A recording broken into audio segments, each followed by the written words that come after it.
When you look at the ultimate escape room, and by that I mean escaping the corporate rat race, there's really no clock on the wall. Right. There's no timer ticking down. Exactly. And the puzzles, they aren't clearly labeled at all. People spend decades, literally decades, trying to find this hidden key.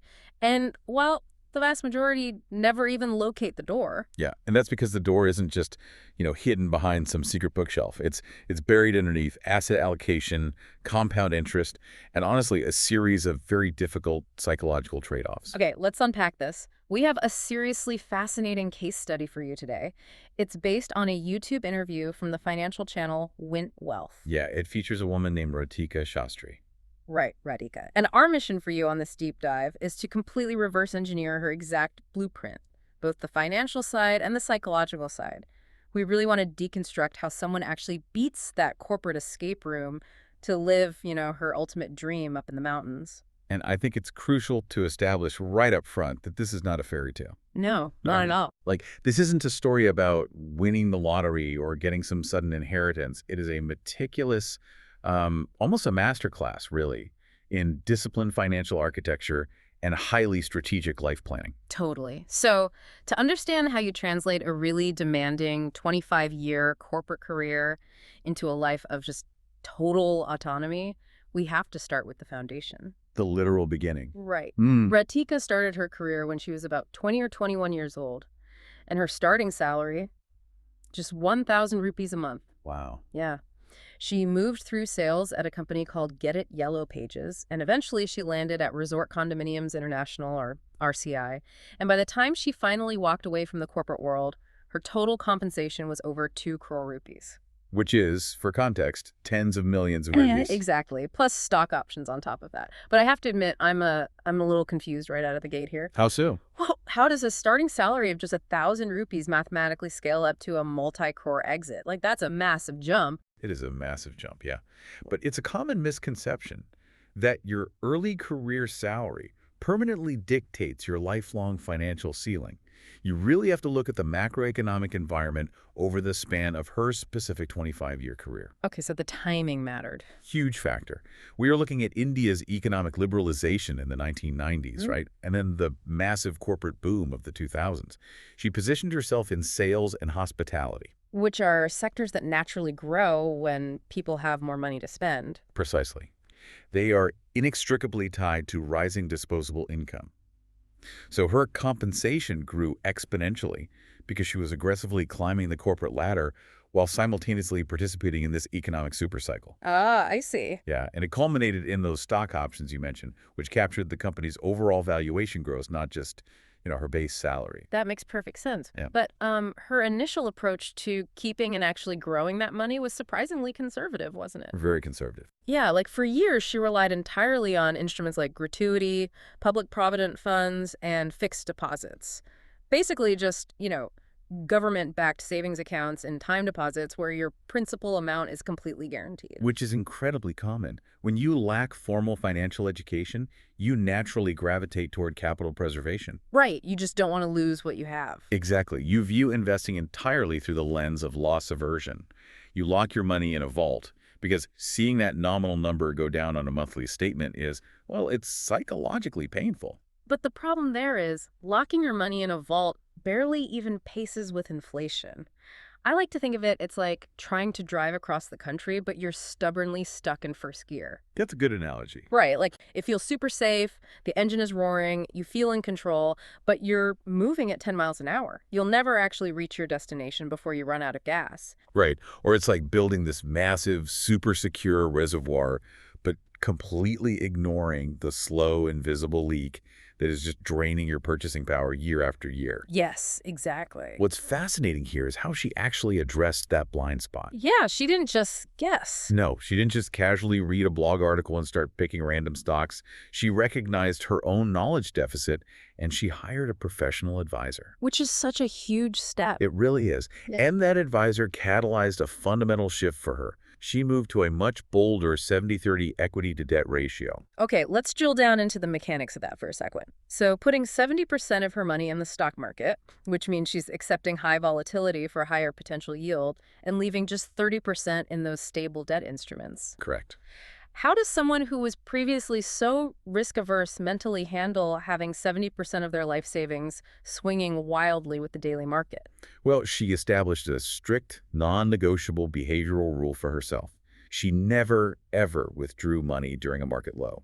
Easier said than done, Oh, right? absolutely. We hear the phrase buy low, sell high so often that it's practically lost its meaning. But the mechanics of actually holding your nerve during a crash, Yeah. that is brutal. Yeah, when you see your portfolio drop by 20%, your amygdala just fires up. It's actual physical distress. It's pure panic. But Radhika actively reframed that volatility.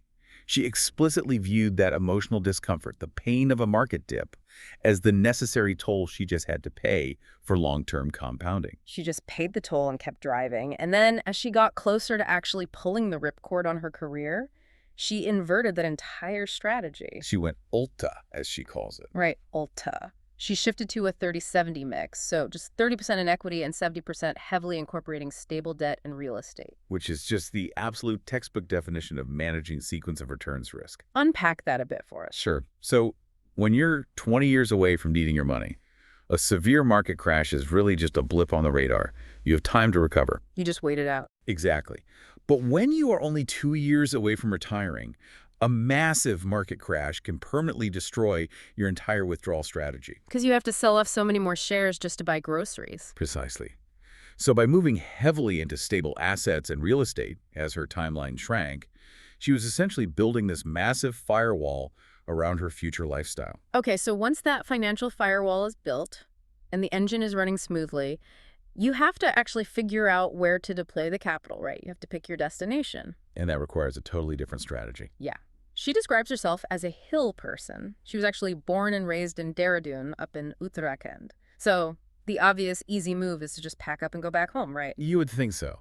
Except she recognized a really crucial demographic and structural shift that was happening to her hometown. Yeah, Dehradun had become the capital of the state. Right. And because of that, it was rapidly developing into what she called a mini Bangalore. Overcrowded, polluted, constant construction.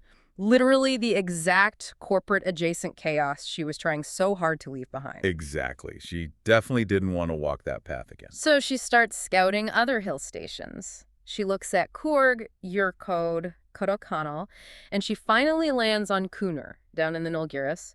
She finds a house there, but it is a complete and total fixer-upper. In really bad shape. Yeah.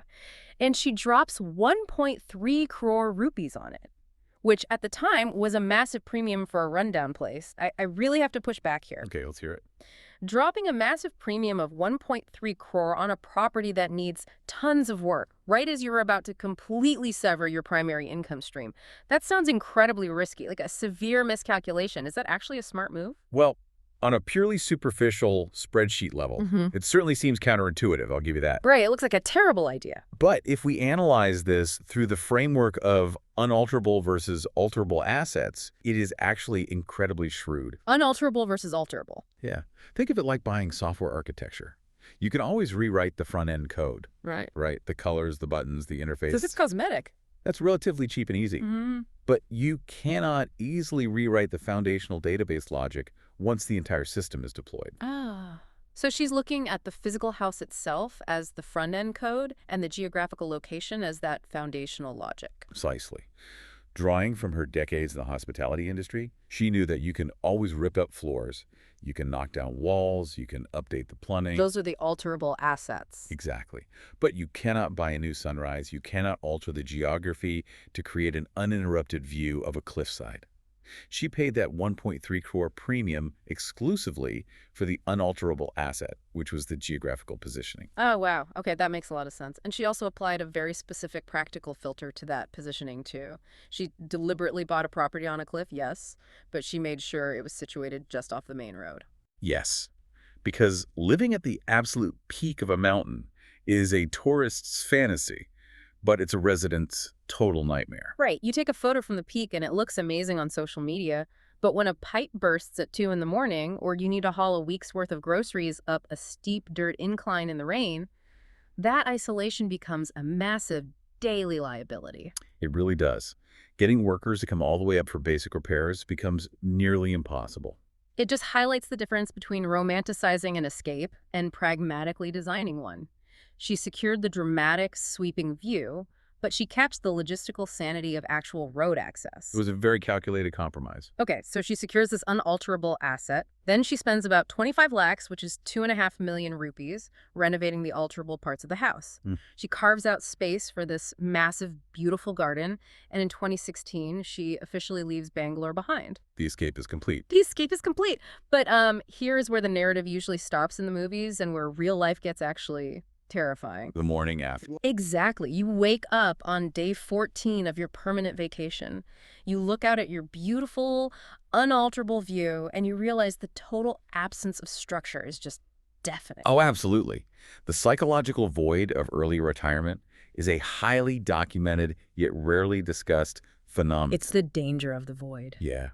When you strip away the identity of being this high-powered executive, the meetings, the targets, the daily fires you have to put out if you do not have an anchoring purpose to replace that, that serene quiet quickly turns into existential panic. People run away from corporate stress, but they completely forget to run towards something meaningful. That is the trap. But Radhika actually anticipated this void.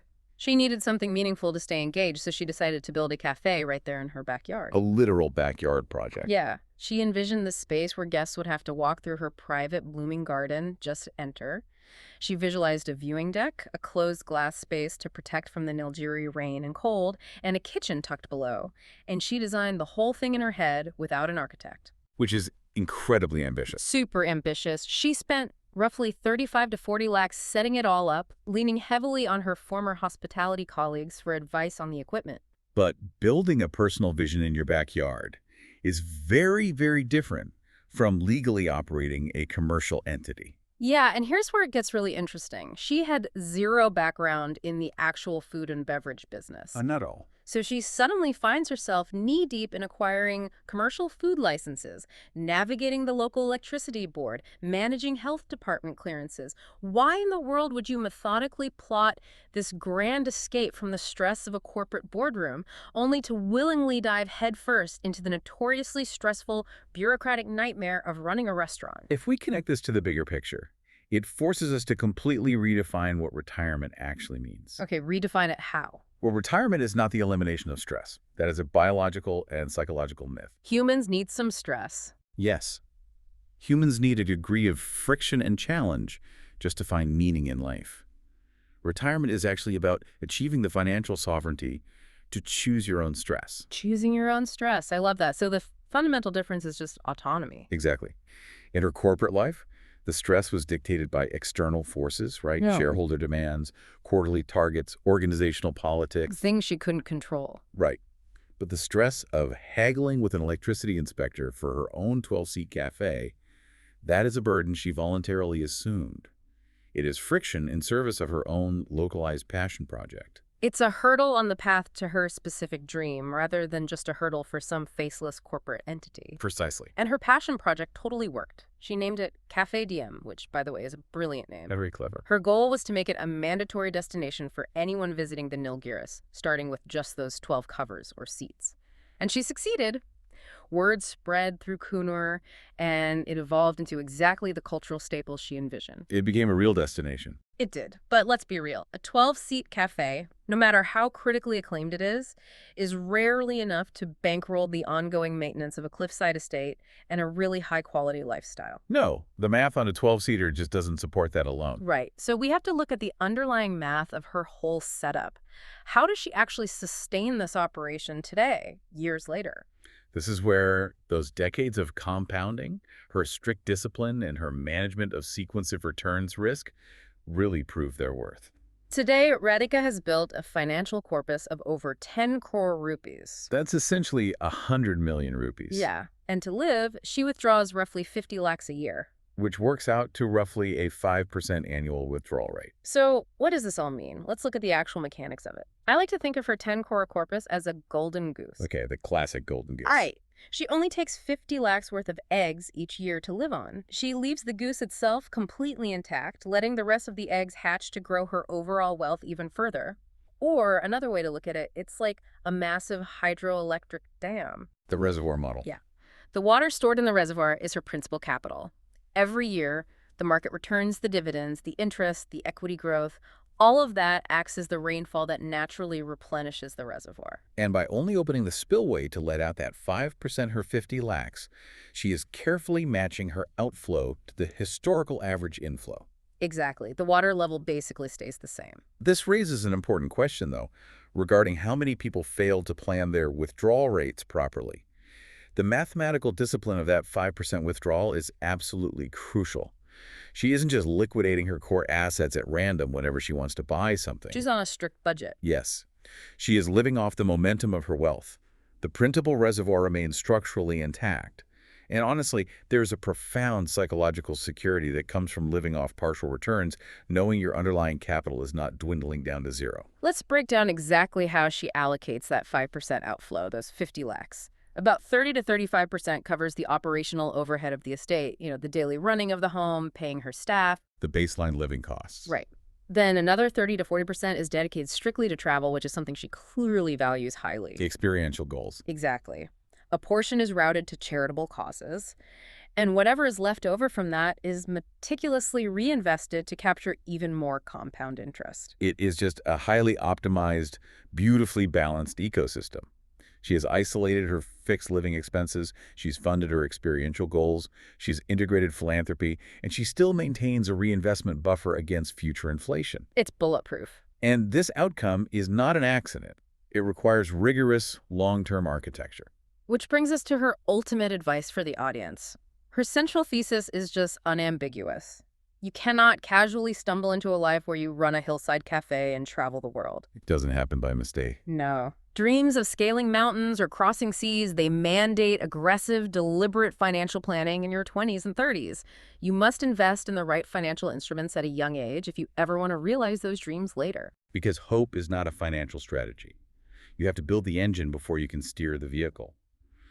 A dream without a mathematical blueprint is really just a wish. That's a great way to put it. When you zoom out and look at Radhika's entire journey, the transition from making 1,000 rupees a month to a 10 crore sustained lifestyle, the geographic move to the mountains was really just a byproduct of her financial success. I think this is the reward. Right. Escaping the rat race isn't really a physical relocation at all. It is entirely a financial calculation. Freedom is simply having a well-managed corpus that generates enough momentum to buy your time back. It is the transition from working for your money to making your money work for you. So you can spend your calendar exactly how you choose. Which leaves us with a final thought today. Think about your own ultimate destination. We spend an immense amount of time analyzing the logistics of how to escape. But let's look closely at the desire to escape itself. What do you mean? Well, if you are currently desperate to flee your career for quiet life in the hills, is it because you genuinely have a deep-seated passion to run a small cafe and tend a garden? Or are you simply suffering from profound professional burnout? Oh, wow. That is a really vital distinction. Because if it is just severe burnout, you might not need a 10 crore permanent escape plan. You might just need a 6-month sabbatical. It is critical to ensure you aren't permanently detonating a lucrative, successful career just to solve a temporary deficit of rest. You have to know whether you are actively building the road toward a new life or just running away from exhaustion. What is your personal cafe diem? And is your current financial strategy actually building the road to get you there? Or is it just keeping you comfortably stuck in the rat race? Something to carefully weigh before you start looking at real estate on a cliff. Absolutely. Well, until next time, thanks for joining us on The Deep Dive.